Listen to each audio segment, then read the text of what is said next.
Well, good morning, everyone. It's great to see you again. It's been a little while since I've done a webinar, and so I'm excited to be back with you here. Let's give it just one moment while people are logging on, and we'll get started.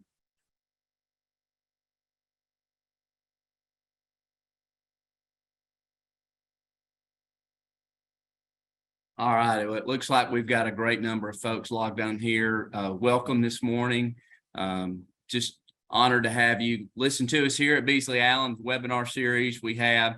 As I said a moment ago, it's been a little while since I've spoken with you. I know we've had some other webinar guests speak, and I've missed doing these things, and so it's exciting to be back. I've been super busy. I've had several cases that I've been able to get resolved right before trial, which is kind of the way things have been going lately, is that you got to get your trial date to get your maximum value on the case. And so I've been really kind of tied up getting those cases ready, and then got them resolved. I'm going to be talking about one of them today that we resolved not long ago, and it was a trucking case. And so I'll tell you about it. It was a case that I worked with Bruce Hagan here from Georgia, and it was a good result for the case. They covered the article, the settlement in the Daily. And so we're really thankful for that opportunity to talk a little bit about what we do. And so today I'm going to be talking about trucking cases. It's an area of practice that I've had for a number of years. The very first case actually that would ever kind of refer to me out of law school, the first opportunity I got to co-counsel with another lawyer was a law school classmate whose client was driving from Louisiana to Washington, D.C. for some meetings, and had a wreck on the way, and asked me to litigate the case for him. And so I got involved in that litigation. Case went all the way to trial.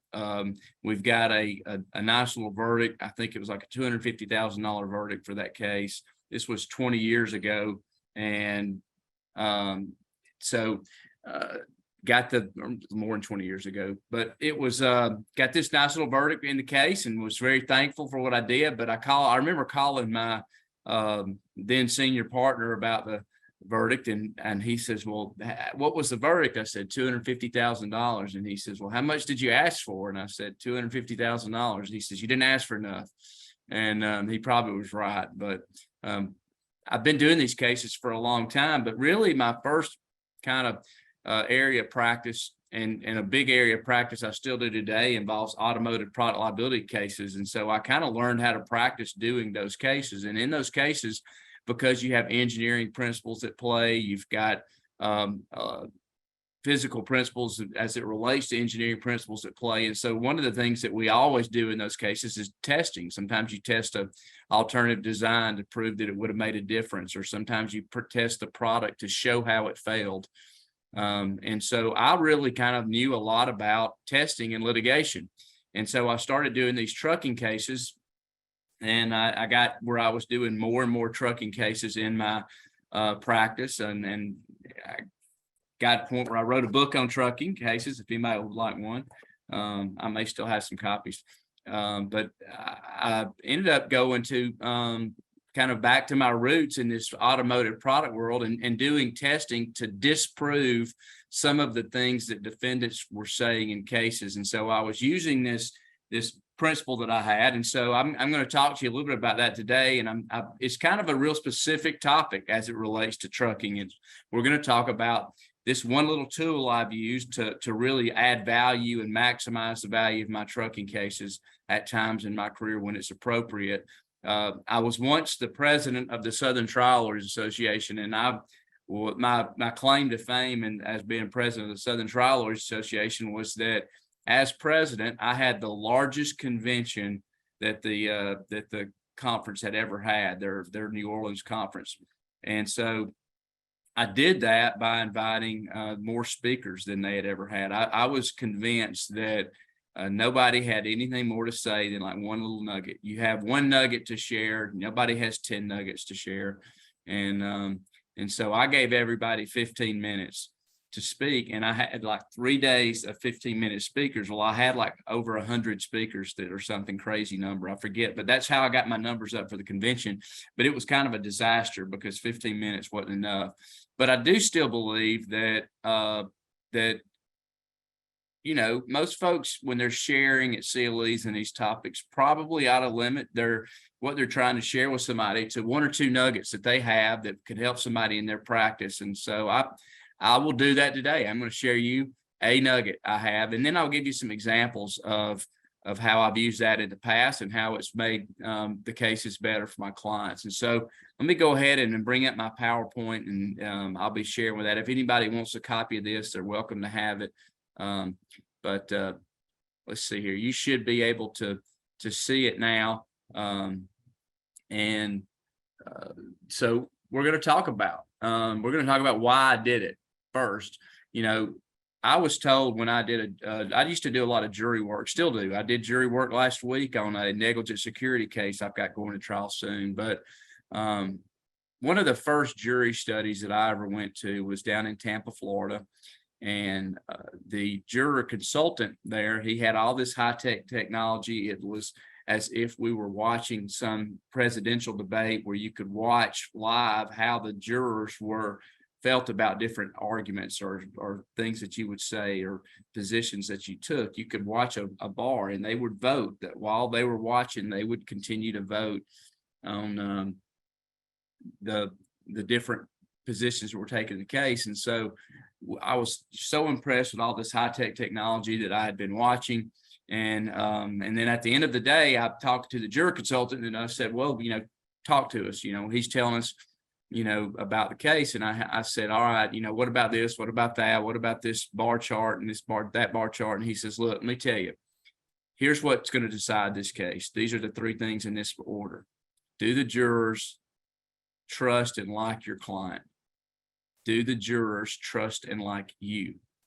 And finally, the facts of the case.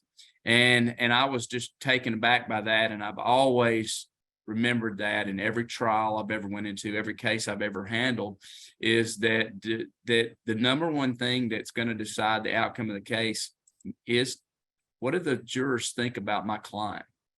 The number 2 thing is, what do the jurors think about me?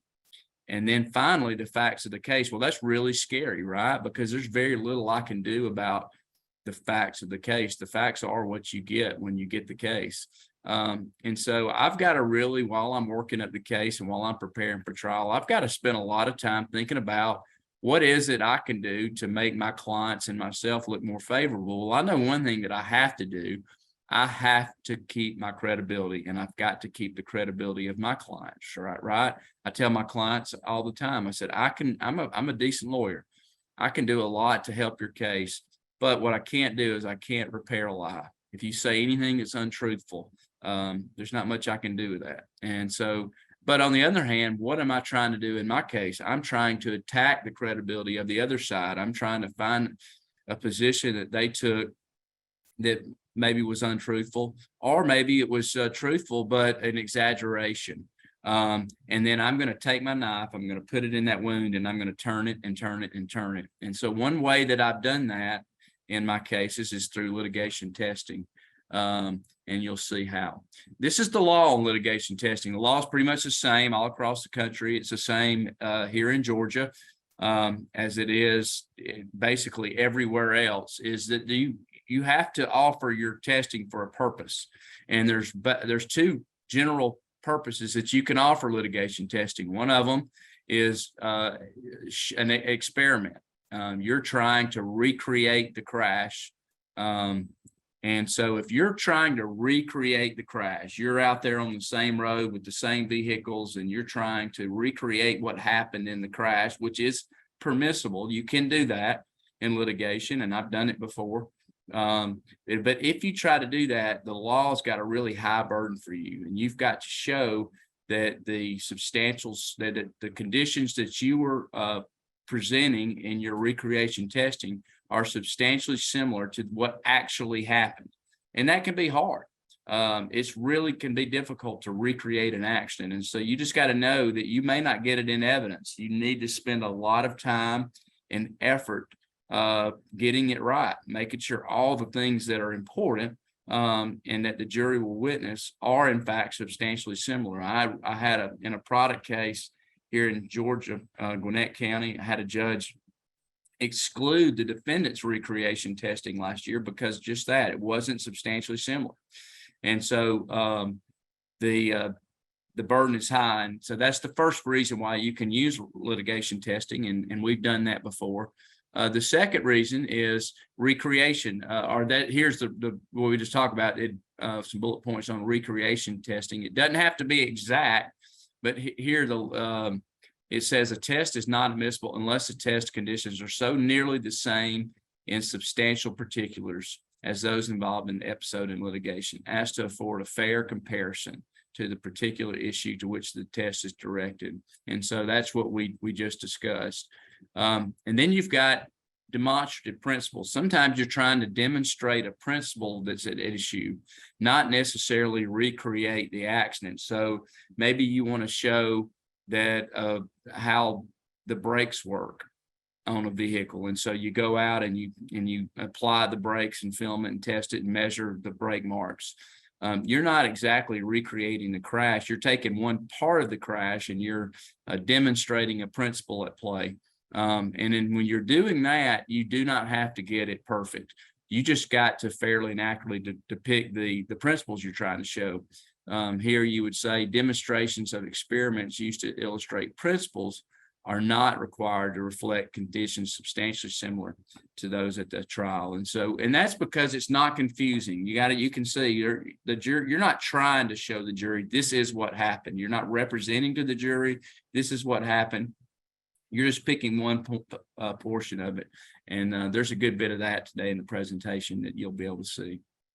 So this is really kind of the first time that I really started using this principle. And I wouldn't say that it's so much of a test as I stumbled upon it. I got involved in this case.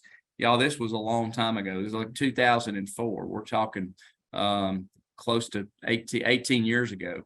And so I get involved in this case and I deposed the defendant, the driver of the truck who caused the crash. And I asked him, what he did was he was making a turn, a left-hand turn. The law says that you've got to make your left-hand turn from the farmost left lane. And he claimed that he made it from the center lane, that he was not in the farmost lane, but admitted from the center lane and turned across the left lane to do it. And so I asked him, why did he do that? And he admitted that, yeah, that's how I did it. I made the turn from the center lane, and which in itself was illegal. And I was, feeling really good about myself at the time. How I was like, you know what? I got this guy. He's broken the law. He made this turn from the center lane. Well, then I asked him the next question, the next logical question. Well, why did you do that? Was there a reason that you made the turn from the center lane? And of course, this is when the things got difficult for me. And he says, you know what? You cannot make turn from the left lane. It's impossible. Well, I was concerned that the local jurors where we were going to be trying that case would be, aware of that fact. And they may give this guy, you just need one juror to lose a case or to hang up a case.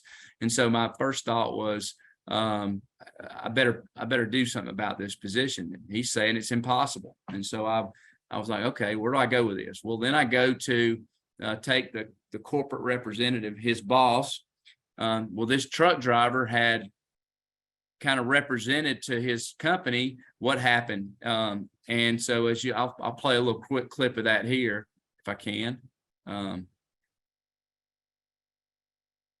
Well, let's see. It's a left turn lane, 2 more lanes on the direction he's traveling.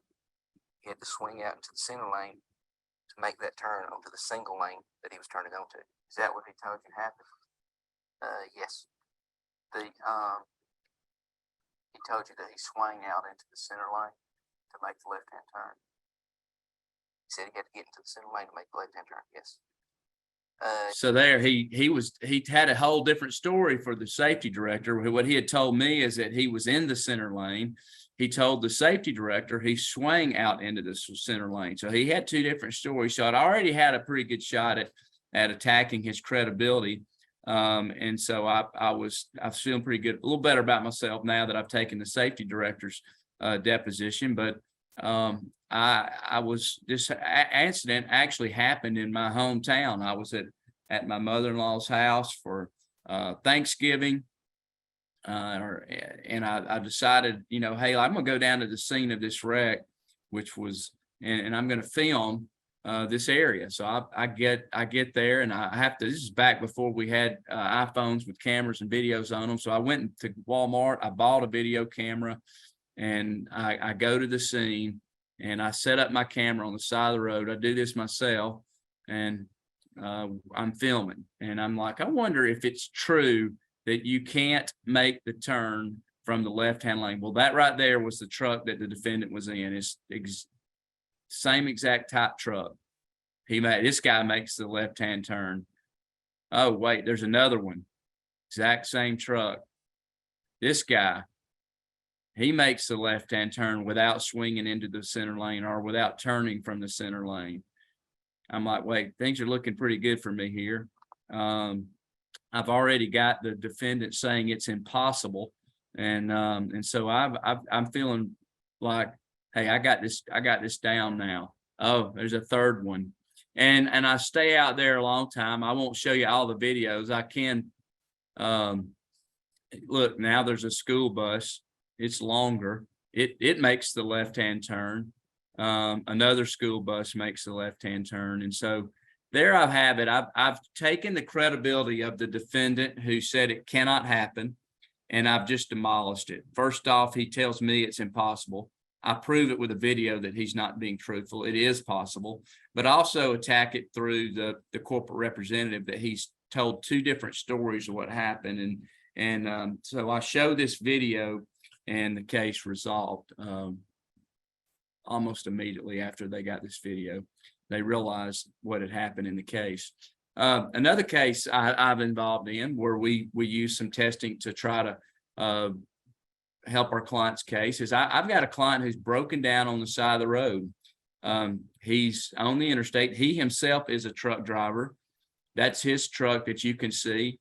He's partially on the side of the road, but he's partially on the roadway because he broke down. And so there's an issue there of whether he's at fault.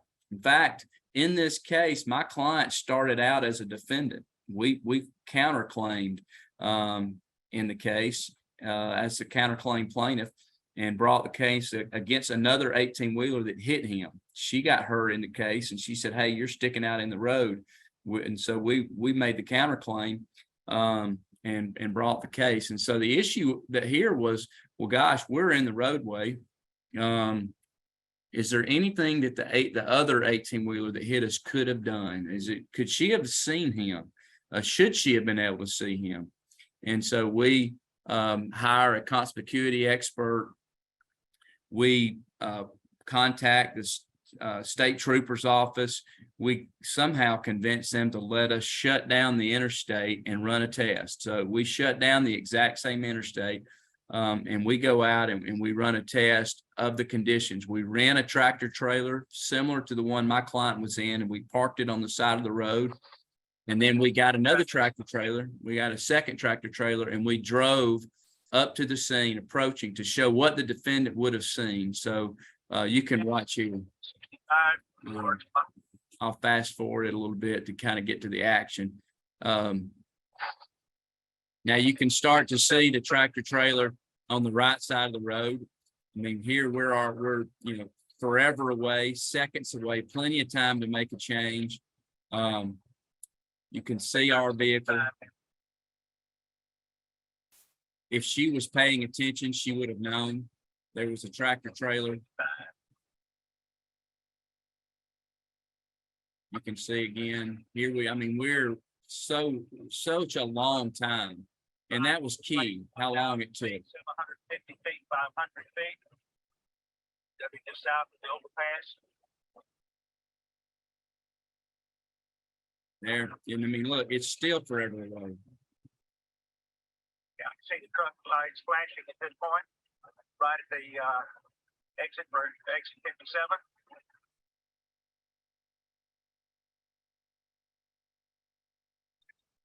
65 miles per hour, going under the Bent Creek Road overpass. Trailer lights flashing, clearly discernible. Triangle at 1,000 feet is coming up right at this point. Down 750 feet here. We're missing the triangle. And then as you can see, we placed the tractor trailer, the target tractor trailer partially in the roadway. It demonstrated how a tractor trailer who was paying attention at the time of the wreck could have avoided the crash. And we ended up getting that case resolved as well. And that was a demonstration we did. This was more of a recreation, not of the test, but a recreation of the crash, excuse me, but a recreation of the path of the defendant's vehicle. Just a little bit about how this crash happened. My client was in unit 1, my client was in unit 2 going down the highway. Unit 1 pulled out in front of my client, and then my client hit unit 1 from behind. And that my client's tractor trailer burst into flames.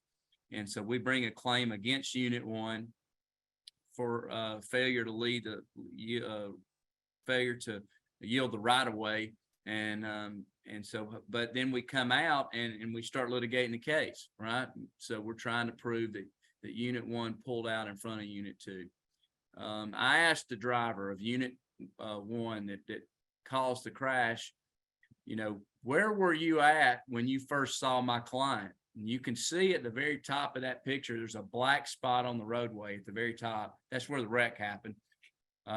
So I asked him, I said, where was my client when you first saw my client? And he said, your client was south of the bridge. So kind of at the very bottom of this picture. Well, there's a long ways between south of that bridge and where the impact took place. And I was like, well, where were you when that happened? He goes, I was in the middle of the intersection. He was doing a U-turn in the middle of the intersection. And so I was like, well, and the whole point the defendant was trying to make was I had plenty of room. It was safe for me to pull out. There was no reason why I shouldn't have felt comfortable pulling out.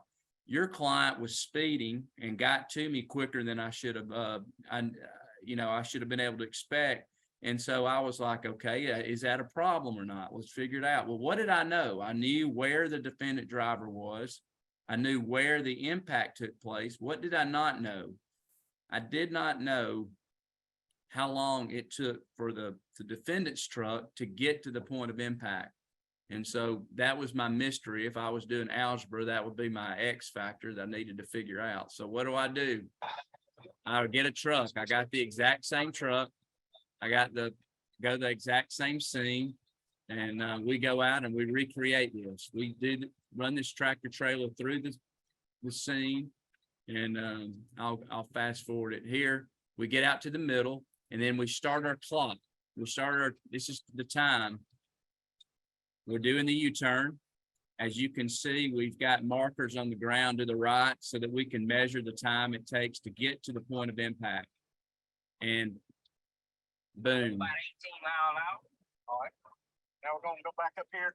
All right. So we now know the time. We know how long it took the tractor trailer that pulled out in front of our client to get where the impact happened. Well, what can we do with that? Well, we can go back and say, all right, if my client truly was south of the bridge, like you said, and then you take that time, my client would have had to been driving 140 miles an hour in an 18-wheeler truck. That's impossible. This truck was governed at 65 miles an hour.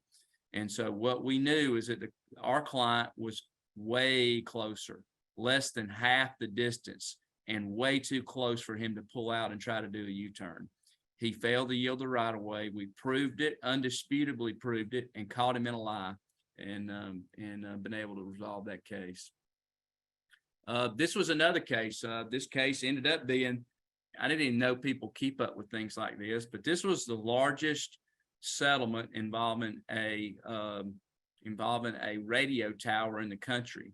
And so anyway, I don't know who keeps up with that information, but I got called by I think Reuters or somebody after the fact and was interviewing me, and she told me that. But anyway, what happened in this case is I had a client on the top of that radio tower.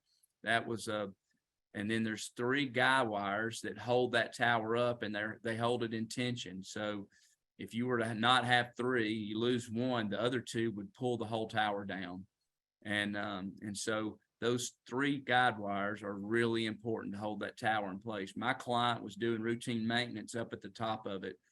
And he was doing his job one day when a truck came out to the scene and was working there. And so what we wanted to show, and the truck that was on the scene backs into one of the guide wires, knocks it loose. The other 2 pull it down while my guy's on the top of the tower, and he falls to his death. It's horrible, horrible. But what we wanted to show was that no reasonable person could be out there and not realize that there's guide wires. So we did a few things. One, we had this computer model made, and we wanted to be able to let the jury see just how prominent these guide wires are on the scene.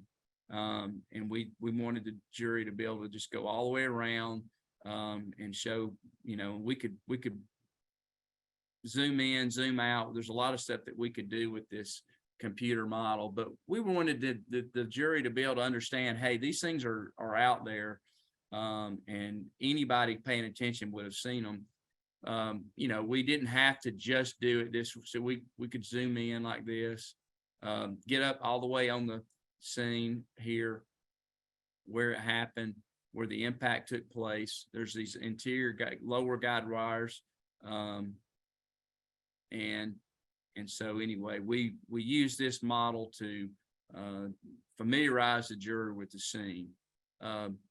We also did this. We also went out to the scene and wanted to show the jury, here we go, what the actual defendant driver would have seen as he approached. This was we got a similar truck again, and I'm sorry, I'm not sure what happened there.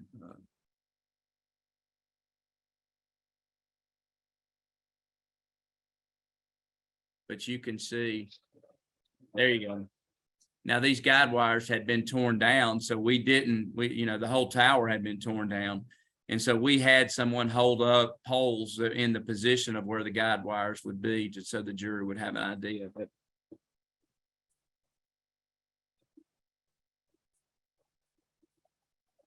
that was the scene of that crash. And so that was one way that we were able to help let the jury kind of get a picture, because in that case, they were making the argument, look, these guide wires were basically invisible. They were hidden. You couldn't see them.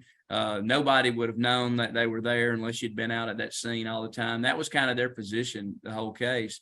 And we needed to show that they were not. This is a case where we needed to show brake marks. What do ABS versus non-ABS brake marks do?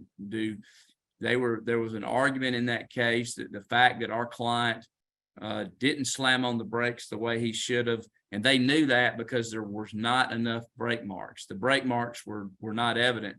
Well, our argument was, look, you would not have had brake marks because he had ABS brakes. And so we went out and we demonstrated that to show the jury, and you could see here, this is the non-ABS brakes, and you could see why it would have, much greater brake marks.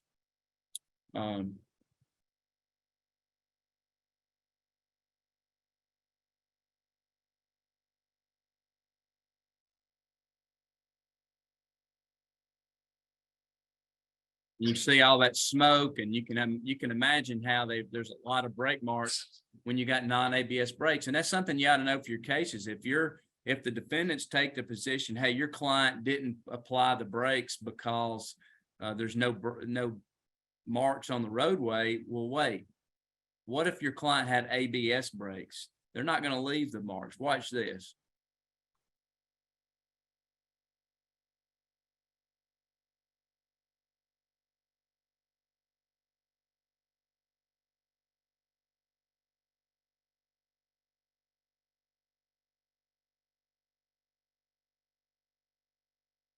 Same amount of brake pressure applied in both times, but yet one leaves these huge marks on the road and one just kind of doesn't. And the reason is ABS, the way ABS brakes work is they lock, they let go, they lock, they let go, they lock, they let go. And that allows the wheels to continue to turn and they don't lock up, so you don't have these brake marks on the roadway. And so that was able to rebut the fact that they claimed our client didn't brake.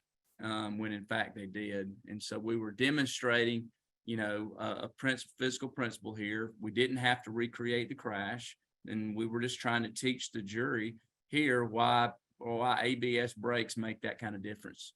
Here's another one we did where my client was kind of in the position where that gray car was, and the truck got over on us. He didn't check his mirrors well. Truck got over on us, and the issue became, how long does it take for a tractor trailer to change lanes? They were making the point in that case that the tractor trailer changing lanes had started changing lanes before our client got into a position of peril, and our client drove into the position of peril. And so how long did that take became an issue, and we were able to counter what they were saying by going out and determine how long does it take. And so watch, you can see here, puts on this blinker, and you can start looking at how long does it take once the vehicle begins to move over.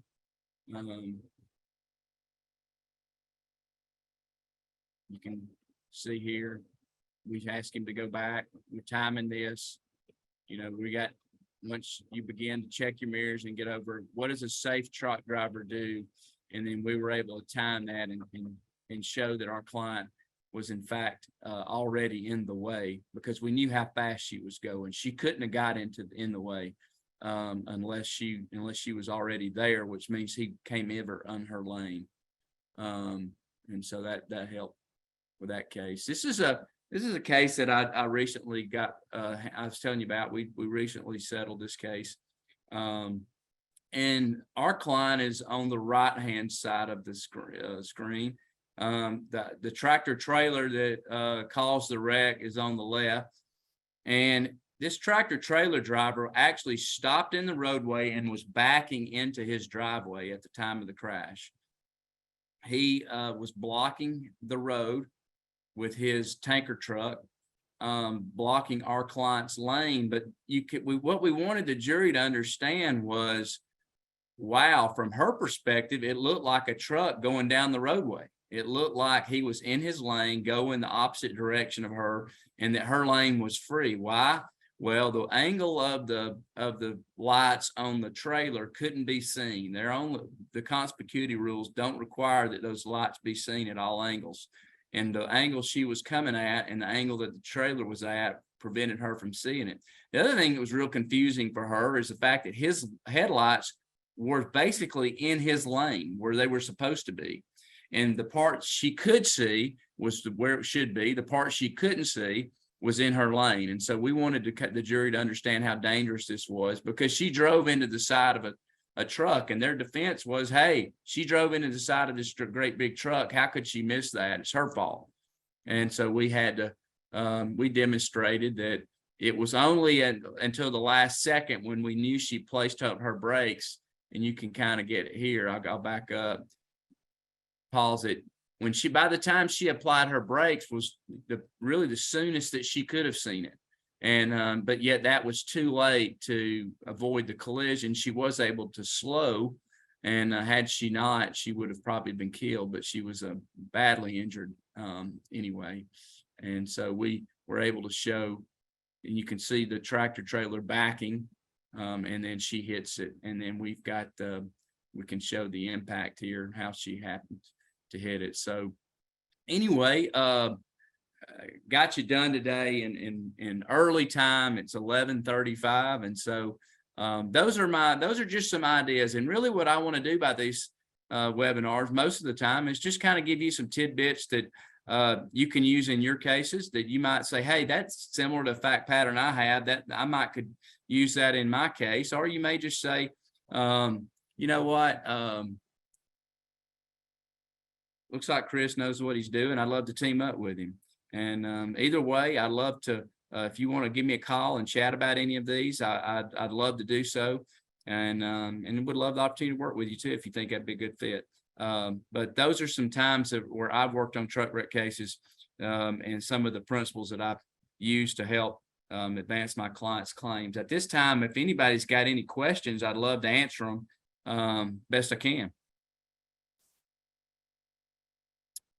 We will send out, we will send out copies of this presentation as well to everyone.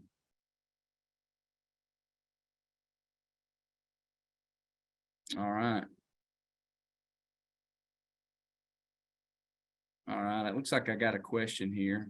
Wynn, how you doing? Let's see here. How do you know when it's proper to utilize these techniques? Well, that's a really good question. And I would say, first, they're not cheap. Some of them cost more than others. So you need to have a case that would justify the expense of renting out trucks, and you got to have engineers who can run these tests, or truck drivers to go out and do it. And you got to have a witness who can testify about them. So you probably need an expert in the case. So first off, I would say you need the damages. You probably need the coverage to use to justify it. So you would need enough insurance coverage or a self-insured trucking company that had a lot of resources. That would be two things. And then the third thing is I try to really spend a lot of, I would say my greatest talent, if I have any talent at all as a lawyer, is trying to strategize. I really spend a lot of time trying to think, where's the defense going with the case? And then I try to spend, saying, how can I rebut that? And frankly, like I was saying earlier, like I try to find a position they took, and can I disprove that position? What are they saying is the reason that this happened? And if I can attack that, then that's going to make my client's position a lot better in the case. Or I just try to think, what do I think the jury is going to struggle with? What is something that I think the jury will have a hard time, understanding, like the guide wires? How are they going to understand how visible those were unless I show them? So I would say those are two things that I do. I either try to rebut the defendant's position, or I try to figure out what's something I think the jury's going to struggle with. But good question. Anybody else?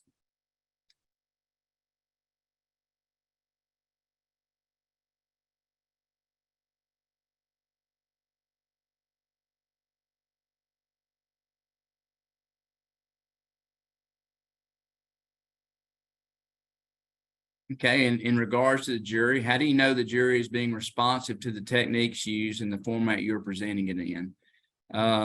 That's a good question too. You got to have a feel for what do you think they're going to think is important. I kind of go back to my first slide. I really believe that credibility is huge in a case. If you can attack the other side's credibility, it's going to make a difference. That jury consultant told me those are the three things that matter. One, do they like your client? One, do they like me? And two, and third are the facts of the case. Well, by doing this type work, this type testing, you're really attacking two things. The first two things, you're attacking the defendant's credibility. They're not going to like a jury a defendant they can't trust. And you're attacking their lawyers because they're presenting that position. If you can attack their credibility, you're attacking, in my opinion, two of the most important decision or basis for a decision in litigation. And so that's, but at the end of the day, we've had opportunity to ask jurors after trials, what did you think about this evidence, and what do you not? And so we try to learn by that. How long does it take you to prepare a case? So A trucking case doesn't take as long. I can probably get a trucking case, I'd say about a year. And that's probably more time than it really takes. It really takes about a year sometimes to get a trial date in Georgia. That would be the earliest you could get one in my experience, depending on what venue you're in. But I could probably get a trucking case ready in about 9 months. You need to get your discovery ironed out. That the longest, really what I found lately is that the hardest part is getting true discovery. You send out your request for production, your interrogatories, they give you a bunch of objections.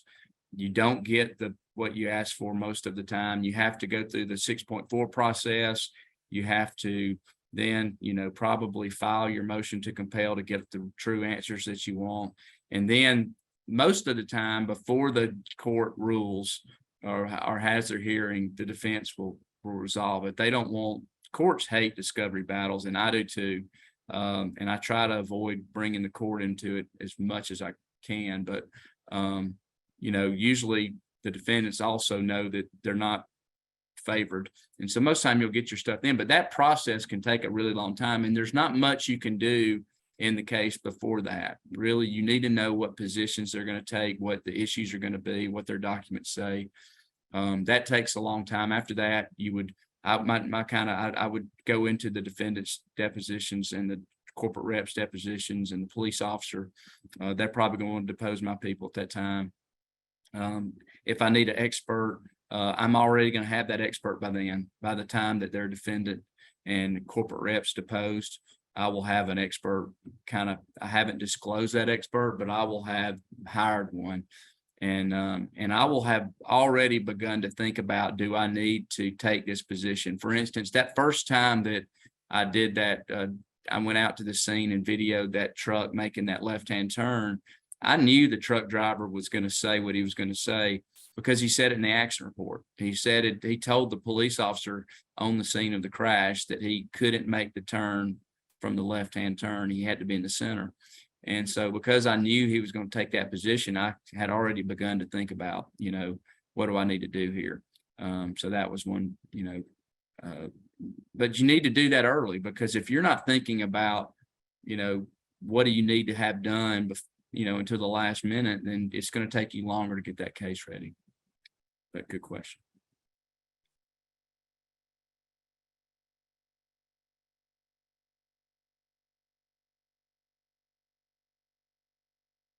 Well, very good. It looks like we've answered the questions that have been put out today. I hope that somebody learned something. Really, that's what I hope. And I would do just, I'm here. My number is on the presentation. My email's on the presentation. I would love to have the opportunity to speak with you further about these. And maybe if you've got a case that you're working on and you're like, how about this? What can I do? I'd call me.